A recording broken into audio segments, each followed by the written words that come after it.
یعیش منکم بعدی فسیری اختلافا کثیرا۔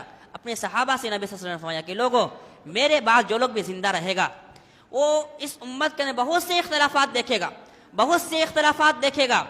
آج یہ کہنے کی ضرورت ہے کہ امت میں کتنے اختلافات ہیں، بڑے بڑے فرقے 73 فرقے ہیں، اور ایک ایک فرقے میں پھر کئی کئی فرقے ہیں۔ فسیری اختلافا کثیرا، بہت سے اختلافات دیکھے گا۔ نجات کی راہ کیا ہے؟ کہا فعلیکم بسنتی وسنت الخلفاء الراشدین المہدیین، کہا کہ لوگوں تمہارے اوپر لازم ہے ایسے وقت میں جب اختلاف کا زمانہ ہو، ہر طرف اختلاف ہو، فرقے لوگ فرقوں میں بٹے ہوئے ہوں، ٹولیوں میں بٹے ہوئے ہوں، نجات کی راہ کیا ہے؟ علیکم بسنتی وسنت الخلفاء الراشدین المہدیین، لوگوں میری سنت کو لازم پکڑنا اس وقت میں، اور جو خلفاء راشدین ہیں، جو اور امت کا اتفاق ہے کہ وہ خلفاء اربعہ، خلفاء راشدین 4 ہیں، ابو بکر و عمر عثمان و علی رضی اللہ عنہ، اور ان میں بھی جو پہلے دو ہیں ابو بکر و عمر، ان کی سنت کو لازم پکڑنا۔ اس لیے کہ مسلم میں روایت ہے ان یطیعوا ابا بکر و عمر یرشدوا، اگر لوگ ابو بکر و عمر کی اطاعت کر لے، ابو بکر و عمر کی بات مان لے تو ہدایت یافتہ ہو جائیں، ہدایت پالیں۔ فعلیکم بسنتی وسنت الخلفاء الراشدین المہدیین، اور کہا اللہ کے نبی علیہ الصلوۃ والسلام کی یہ نصیحت، یہ بات سونے کے پانی سے لکھنے کے قابل ہے، اور ساتھ ہی ساتھ ڈار سے، جو چہوے کے جو دانت ہوتا ہے اس دانت سے پکڑنے کے لائق ہے۔ آدمی آگے کے دانت سے پکڑتا ہے کسی بھی چیز کو، وہ چیز جلدی چھوٹ جاتی ہے، لیکن چہوے سے جو پکڑتا ہے وہ پکڑ مضبوط ہوتی ہے۔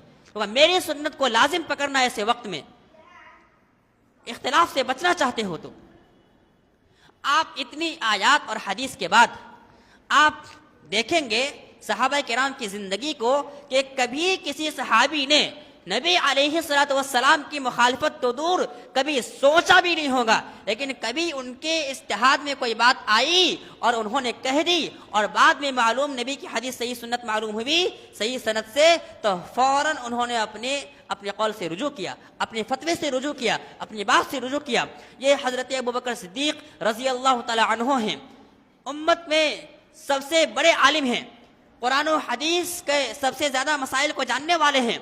ان کے پاس ایک عورت آتی ہے اور کہتی ہے کہ امیر المؤمنین میں میت کی دادی ہوں، میت کے پاس ماں نہیں ہے، مجھ کو ترکہ کیا ملے گا؟ میت جو مال چھوڑ کے گیا ہے وراثت میں، اس میں سے کیا حصہ ملے گا؟ میت کے پاس ماں نہیں ہے۔ امیر المؤمنین کو مسئلہ معلوم نہیں ہے، صحابی سے پوچھتے ہیں کہ کسی کو مسئلہ معلوم ہے کہ اللہ کے نبی صلی اللہ علیہ وسلم نے دادی کا کیا حصہ دیا ہے؟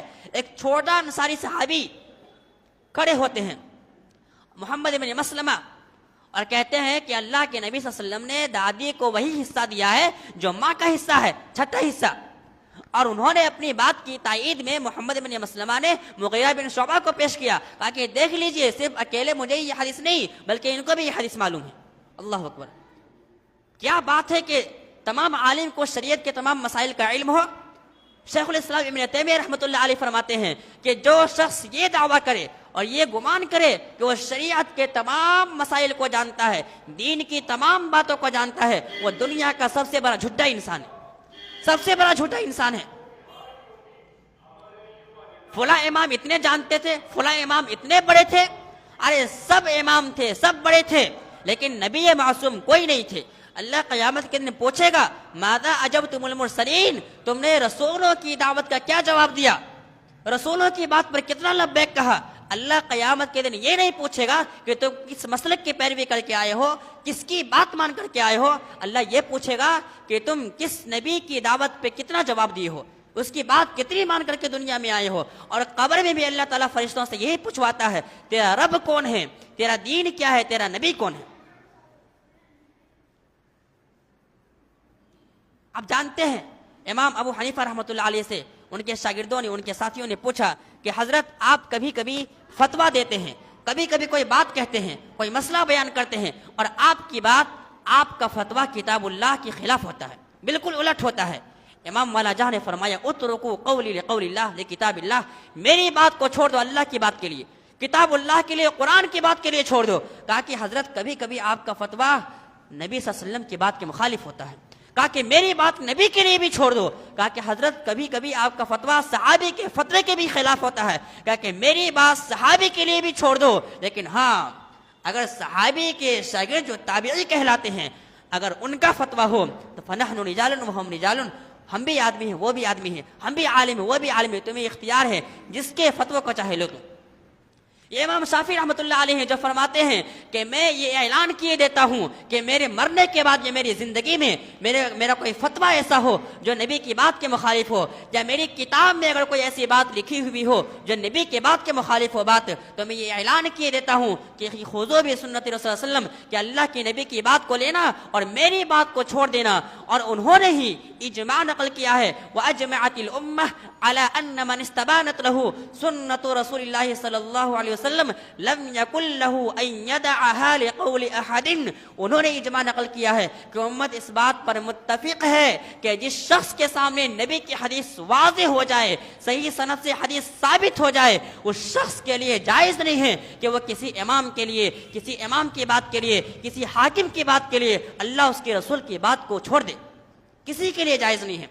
یہ امام احمد ہیں جو کہتے ہیں عجبت لقوم، اللہ اکبر، مجھے تعجب ہے ایسے لوگوں کے اوپر جو نبی کی حدیث کی صحیح سند کو جانتے ہیں، عالم علامہ کا لقب لگاتے ہیں، پھر بھی اللہ کے نبی کی حدیث کی صحت کو جانتے ہوئے، اس کی سند کو جانتے ہوئے سفیان ثوری اور مثال کے طور پر دیگر عالم اور علماء کی طرف جاتے ہیں، نبی کی بات کو چھوڑ دیتے ہیں. کہتے ہیں حضرت عبداللہ بن عباس نے فرمایا یوشک ان تنزل علیہم حجارۃ من السماء، قریب ہے کہ اللہ تعالیٰ ایسے لوگوں کے اوپر پتھر کی بارش برسائے. یہ پتھر کی بارش ایک گیت کی چیز نہیں ہے، اللہ تعالیٰ نے اصحاب الفیل پر پتھر کی بارش برسائی ہے، ابرہا کے اوپر پتھر کی بارش برسائی ہے، اللہ نے لوطیہ کی قوم پر پتھر کی بارش برسائی ہے. اگر کوئی آدمی نبی کی سنت کی مخالفت کرے گا صحیح حدیث کو جانتے بوجھتے ہوئے تو قریب ہے کہ اللہ تعالیٰ ایسے لوگوں کے اوپر پتھر کی بارش برسائے.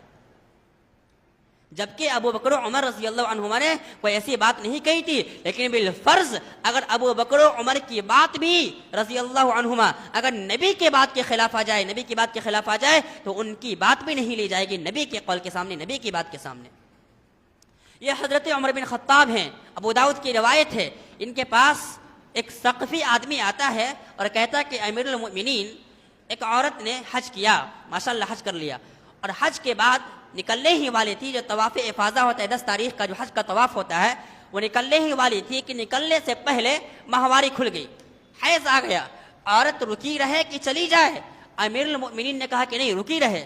تو وہ ثقفی کہتا ہے کہ امیر المؤمنین، اللہ کے نبی صلی اللہ علیہ وسلم نے بالکل اس کے الٹا فتویٰ دیا تھا، بالکل اس کے وپریت فتویٰ دیا تھا، یعنی کہا تھا کہ چلی جائے. عمر بن خطاب نے وہ ڈنڈا اٹھایا، درہ اٹھایا کہ رکو رکو رکو، مارتا ہو تمہیں. اللہ کے نبی سے فتویٰ لینے کے بعد، اللہ کے نبی سے بات لینے کے بعد تمہاری جرأت کیسے ہوئی کہ تم میرے سامنے آ گئے فتویٰ لینے کے لیے؟ جو تمہیں معلوم تھی نبی کی بات، نبی کی حدیث معلوم تھی، تم آ کیسے گئے میرے پاس؟ اللہ اکبر. اور بہت سی مثالیں ہیں، وقت نہیں ہے جو میں آپ کے ساتھ وضاحت کے ساتھ بیان کروں. 20 منٹ میرا وقت گزر چکا ہے، میں اپنی بات کو ختم کروں گا. بھائی اللہ کے نبی علیہ الصلوۃ والسلام سے لوگوں نے پوچھا، مناسبت ہے بتا دوں، لوگوں نے پوچھا سئل النبی صلی اللہ علیہ وسلم عن صوم یوم الاثنین، اللہ کے نبی صلی اللہ علیہ وسلم سے سوال کیا گیا سوموار کے روزے کے بارے میں. سوموار کے روزے کے بارے میں اللہ کے نبی صلی اللہ علیہ وسلم نے بتایا کہ لوگوں، میرے صحابہ، میں اسی دن پیدا ہوا ہوں، سوموار کے دن، اور اسی دن مجھ پہ نبوت نازل ہوئی ہے. سوموار کے دن میں پیدا ہوا اور سوموار کے دن مجھ پہ نبوت نازل ہوئی.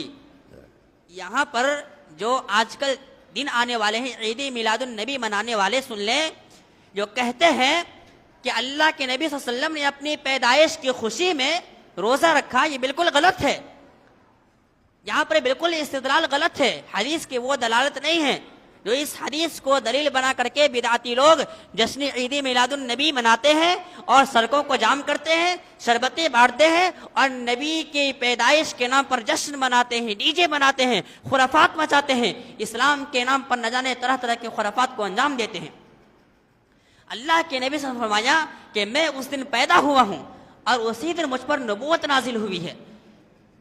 اب مان لیجئے سوموار کا دن ہر ہفتے آتا ہے، ہر مہینے آتا ہے، یا سال میں ایک مرتبہ آتا ہے، اور مان لیجئے آپ نے پیدائش کی جو تاریخ مقرر کی ہے، اگر وہ تاریخ سوموار کا دن نہ ہو تب کیا کیجیے گا؟ یہاں پر صحابہ نے پیدائش کے متعلق نہیں پوچھا صحابہ نے، بلکہ یہ پوچھا سوموار کے روزے کے متعلق پوچھا. لیکن اس سے غلط استدلال لیتے ہیں. ایسے لوگوں کو سمجھنا چاہیے، سوچنا چاہیے. اسی طریقے سے جس آیت سے بہت سی آیات ہیں جن سے وہ استدلال کرتے ہیں، ہر آیت کی تردید کرنے کا موقع نہیں ہے، اس کے غلط افکار کا جواب دینے کا موقع نہیں ہے. لیکن ایک آیت جو مشہور دلیل وہ پیش کرتے ہیں، کہتے ہیں قل بفضل اللہ وبرحمتہ فبذلک فلیفرحوا. ارے اللہ تعالیٰ نے تو خود کہا ہے نا کہ قل بفضل اللہ، کہ اللہ کے فضل کو پا کر کے، اللہ کی رحمت کو پا کر کے خوش ہونا چاہیے. تو کیا نبی صلی اللہ علیہ وسلم اللہ کا فضل نہیں ہے، اللہ کی رحمت نہیں ہے؟ ہم کہتے ہیں کہ بالکل ہے، اللہ کا فضل ہے، اللہ کی رحمت ہے. لیکن اس آیت کریمہ کا وہ مطلب، وہ معنی نبی علیہ السلام نے نہیں سمجھا، صحابہ کرام نے نہیں سمجھا. جو معنی آپ سمجھ رہے ہیں، ہر وہ سمجھ غلط ہے، ہر وہ فکر غلط ہے جو سمجھ نبی علیہ السلام کے خلاف مخالف ہو اور صحابہ کرام کے مخالف ہو. یہاں پر مفسرین نے بیان کیا جو اس آیت کریمہ کی صحیح تفسیر ہے کہ اس آیت کریمہ میں فضل سے مراد اسلام ہے اور رحمت سے مراد قرآن کریم ہے. لہذا اگر یہ دین ہوتا، پیدائش کے نام پر، نبی علیہ السلام کی پیدائش کے نام پر اگر خوشی منانا اگر یہ صحیح ہوتا تو سمجھنا چاہیے ایسے لوگوں کو کہ اہل الحدیث جو نبی علیہ السلام کی ہر سنت کو فالو کرتے ہیں. نماز کو لیجئے، رکوع میں جاتے ہیں تو رفع الیدین کرتے ہیں، رکوع سے اٹھتے ہیں تو رفع الیدین کرتے ہیں، وللضالین امام کہتا ہے تو مقتدین آمین زور سے کہتے ہیں. یہ ساری سنتیں اہل حدیث اپناتے ہیں. اگر یہ دین ہوتا تو اہل حدیث بیوقوف لوگ ہیں جو نبی کی سنت کو چھوڑتے ہیں. سمجھنا چاہیے کہ دال میں کچھ کالا ہے. یہ بیوقوف لوگ ہیں جو نبی کی بات کو نہیں مانتے ہیں اور یہ لوگ جشن نہیں مناتے. سمجھنا چاہیے کہ دال میں کچھ کالا ہے. لہذا ضروری ہے کہ نبی علیہ السلام کی ہر سنت کو اپنایا جائے اور جو بدعات ہیں ان بدعات کو چھوڑا جائے. اللہ سبحانہ و تعالی، میرا وقت ختم ہو چکا ہے. اللہ سبحانہ و تعالی سے دعا ہے کہ اللہ سبحانہ و تعالی ہمیں صحیح سنتوں پر چل کر زندگی گزارنے کی توفیق عطا فرمائیں. علامہ البانی رحمۃ اللہ علیہ فرماتے ہیں کہ اگر تم میں سے کسی کے پاس نبی علیہ السلام کی کوئی حدیث آ جائے، نبی علیہ السلام کی صحیح سنت آ جائے، تو یہ مت سمجھو کہ یہ مت دیکھو کہنے والا کون ہے، یہ مت دیکھو کہنے والا ہمارا مخالف ہے کہ ہماری جماعت کا ہے. یہ مت دیکھو.